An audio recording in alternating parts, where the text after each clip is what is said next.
ఈ రోజు బయటకు వచ్చి అలాంటి వ్యాఖ్యలు చేయడం వెనకాల మళ్ళీ ఇలాంటి కార్యక్రమాలు చేయడం వల్ల సరే ఏంటి అసలు ఏం మెసేజ్ ఇద్దాం అనుకుంటున్నారు? నిజంగానే ఈ రోజు వీళ్ళందరూ ప్రశ్నించినట్టు నేను కూడా ప్రశ్నిస్తున్నా. ఈ రోజు అక్కడ ఎవరు కూడా బీఆర్ఎస్కి సంబంధించిన వాళ్ళు లేరు ధర్నాలో. ముఖ్యంగా చూసుకుంటే కేవలం కవిత గారు కమిషన్ మీద వ్యతిరేకంగా కాంగ్రెస్ పార్టీని బదనాం చేస్తూ ఎందుకు ఇవ్వాలి కేసీఆర్ దేవుళ్ళు లాంటి వాడు ఎందుకు ఇవ్వాల్సింది వచ్చింది, నోటీసులు ఇవ్వాల్సిన అవసరం లేదు, ఆయన ఏం తప్పు చేసాడని ప్రశ్నిస్తూ ఉన్నారు. సో మరి నిజంగానే ఆవిడ ఈ రోజు బయటికి రావడానికి కోవట్లే కారణం అని చెప్పేసి మాట్లాడతాను. ఏంటి ఎవరు ఆ కోవట్లు, మీరేమనుకుంటున్నారు అసలు? కోవట్లు ఎవరు అనేది తేలుతుంది. కోవట్లు ఉన్నది బీఆర్ఎస్ పార్టీలో ఉన్నారని అయితే చెప్తలేదు కదా కవిత గారు.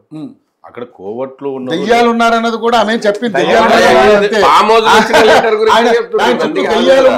తప్పితే పలానా కూడా దెయ్యం అని చెప్పలేదు ఆమె కూడా. అది కూడా గుర్తుపెట్టుకోండి మీరు.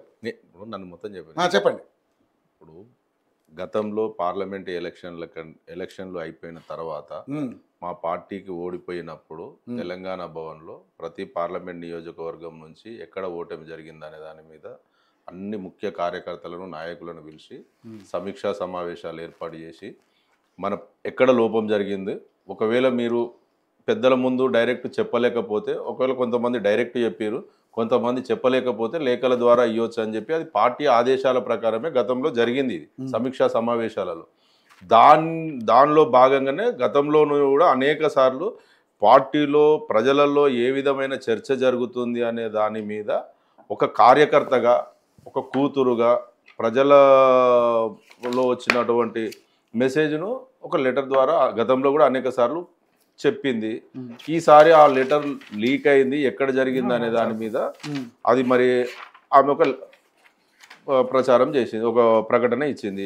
ఎవరు చేసిరని, కాకపోతే బీఆర్ఎస్ పార్టీలో ఉన్నారని చెప్పిందా, లేకపోతే ఇంకా మా నాయకులు ఎవరు పేరు ఒకటి వినండి, అది అతి త్వరలో చేరుతుంది. ఎవరున్నారు అనే దాని మీద దాన్ని పక్కన పెట్టండి. లేఖ రాసింది నేనే అని చెప్పింది కదా, చేసింది ఎవరో తేల్చాలంటే ఇంటరప్షన్. అయితే ఈ లేఖ రాసిన విషయంలో బయటకు వచ్చినప్పుడు ఫస్ట్ ట్రోల్ ఏం చేసిరంటే ఇది కాంగ్రెస్ పార్టీ కావాలని రాసినటువంటి లేఖ, ఇది ఫేక్, అక్క సైన్ లేదు అని చెప్పి ఎవరైతే వీళ్ళ సోకాల్డ్ ఫేక్ ఐడీలు పనిచేసినరో ఈ సోషల్ మీడియా వాళ్ళే అక్కడ టీవీలో ఇట్లా 8 o'clock ఇట్లా కవిత గారు ఎయిర్పోర్ట్ లో వచ్చి చెప్పంగానే వాళ్ళు ఇట్లా ప్లేట్ ఫిరాయించి కేసీఆర్ గారి నాయకత్వంలోనే పనిచేస్తాం ఎవరు ఇమ్మీడియట్లీ అన్నారు. ఆయన స్పష్టంగా చెప్పిందండి, ఇంట్లోనే కోవట్లు ఉన్నారు, రాక్షసులు ఇంట్లోనే ఉన్నారు అని చెప్పి నిన్న స్పష్టంగా హరీష్ రావు గారు వారు ప్రసంగంలో చెప్పిండ్రు. అది ఏమంటారు అంటే వాళ్ళు చెప్పే దాంట్లో కనీసం ఏమన్నా చెప్తే కొంచెం కనీసం అర్థమయ్యేటట్లు ఉండాలి. కనీసం చిన్నపిల్లలకు చెప్పినట్లు చెప్పకండి, చిన్నపిల్లలు కూడా అర్థం చేసుకుంటున్నారు ఎవరేం చేస్తున్నారని.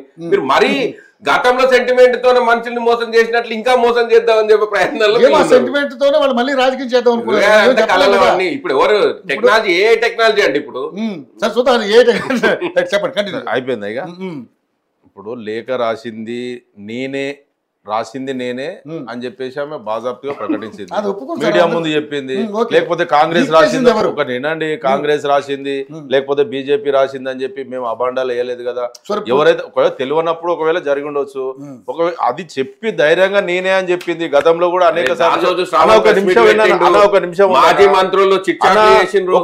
ఉండు. అట్లాంటే ఈ రోజు మీకు ప్రోటోకాల్ ప్రకారంగా దుద్దిల్ల శ్రీధర్ బాబు ఎంపీ గారి ఫోటో పెట్టలేదని చెప్పేసి అక్కడ నానా రసభ జరుగుతున్నది. మరి ఎంపీ గారిని మీరు ఎందుకు విలువలేదండి?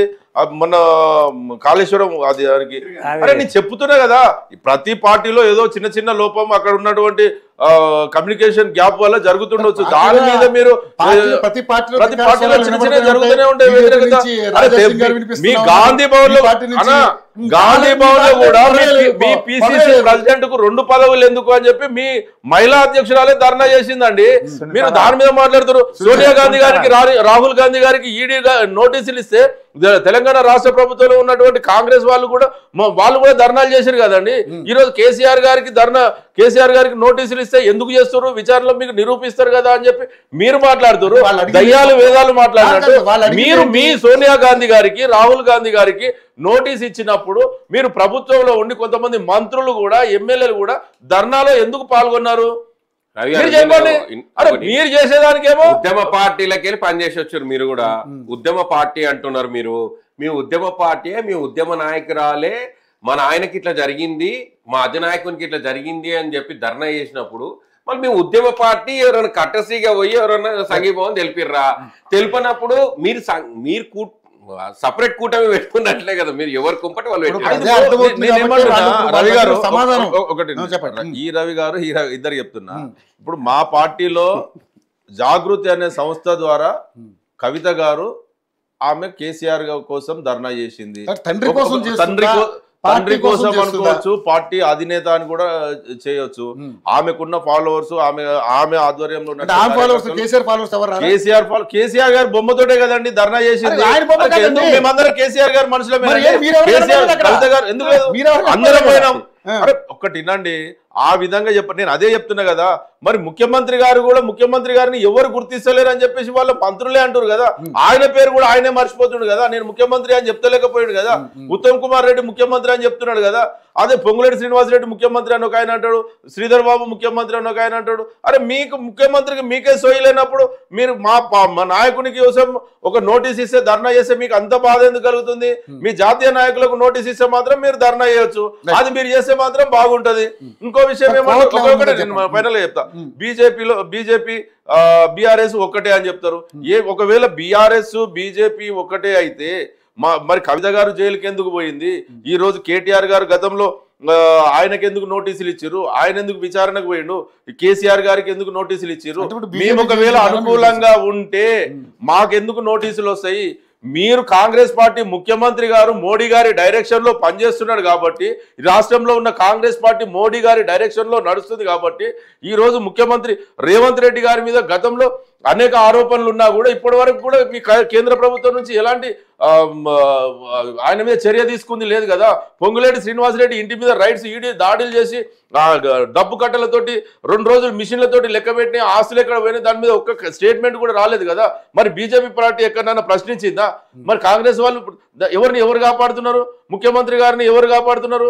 రాష్ట్ర మంత్రులను ఎవరు కాపాడుతున్నారు? 50 కోట్ల రూపాయలు ఈ కార్ రేసింగ్ లో 50 కోట్ల రూపాయలు ఇచ్చిండని చెప్పేసి కేటీఆర్ గారికి నోటీసులు ఇచ్చి విచారణకు పిలిపించుకున్నారు. మరి 200 కోట్ల రూపాయలు ఈ రోజు అందాల పోటీల కోసం 21లో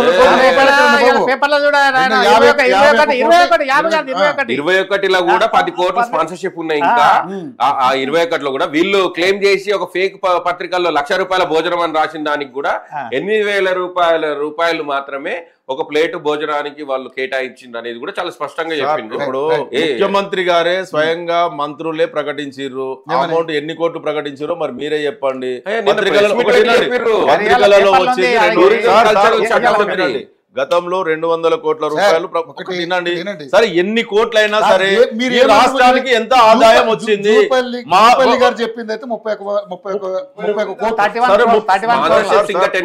ఒక్కటినండి 31,000 కోట్ల రూపాయలు.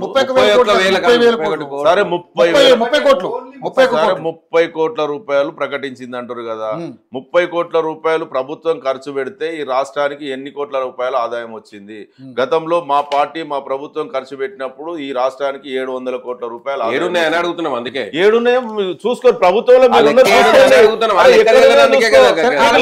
ప్రభుత్వం, అందుకే కదా లెక్కలేని ప్రభుత్వం మొత్తం అంతా.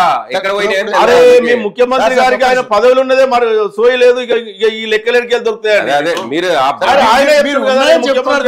ఎవరు నన్ను నమ్మట్లేదు, ఢిల్లీకి పోతే నన్ను నమ్మట్లేదు, నన్ను ముఖ్యమంత్రిగా నా రాష్ట్ర మంత్రివర్గం నా క్యాబినెట్ లో ఉన్న మంత్రులే నన్ను గుర్తిస్తలేరు అని చెప్పేసి ఆయనే బాధపడుతుంది కదా.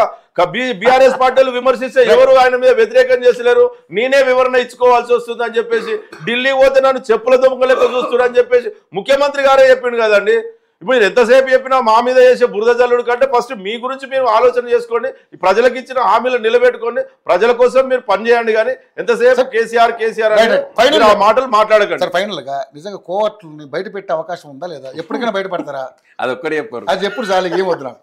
కోవట్టులు అనేది అది ఏ సందర్భంలో ఆ మాట వచ్చిందో దానికి సంబంధించిన విషయం అతి త్వరలో తేలుతుంది, చూస్తాం. Okay right. రవి గారు ఫైనల్గా మీరు చెప్పండి. అంటే నిజంగానే కోవట్లు అంటే ఇప్పుడు సరే మామూలుగా పార్టీలు అందరూ రకరకాల, అంతకుముందులో కాంగ్రెస్ పార్టీలో కూడా కొంతమంది కోవట్లు ఉన్నారు, కేసీఆర్ కోసం పనిచేశారని చెప్పి కూడా చాలామంది విమర్శలు చేశారు. అది కూడా పెద్ద తలకాయలే. సరే అది పక్కన పెట్టండి. సో నిజంగానే ఈరోజు మరి అది కవిత చేసిన వ్యాఖ్యలు ఏ విధంగా చూస్తారు? ఒక నిజంగానే మరి కవిత గారు పార్టీ పెడతారా లేకుంటే మీ పార్టీలోకి